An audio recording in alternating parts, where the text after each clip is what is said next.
আসসালামু আলাইকুম ওয়ারহমতুল্লাহ।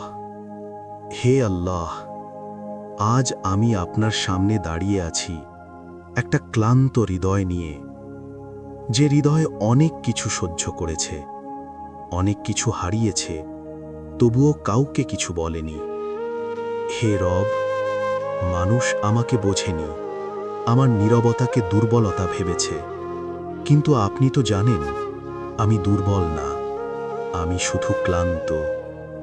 হে আল্লাহ, যখন আর কাউকে ডাকার শক্তি ছিল না, যখন নিজের কাছেই নিজেকে ভারী লাগছিল, তখন শুধু আপনাকেই ডেকেছি। আমার চোখের পানি আপনি বৃথা যেতে দেবেন না, এই বিশ্বাসটাই আজ আমাকে বাঁচিয়ে রেখেছে। হে পরবর্তীগার, আমার ভাঙা মনটাকে জোড়া লাগিয়ে দিন, আমার দুশ্চিন্তাগুলোকে শান্তিতে বদলে দিন, আমার অপেক্ষাকে ফলপ্রসূ করুন, আমার ধৈর্যকে সম্মানে পরিণত করুন।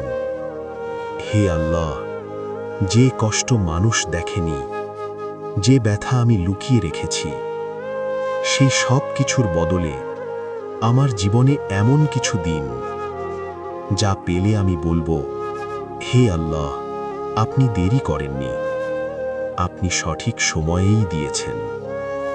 আমাকে আপনার ওপর ভরসা রেখে শেষ পর্যন্ত দাঁড়িয়ে থাকার তৌফিক দিন।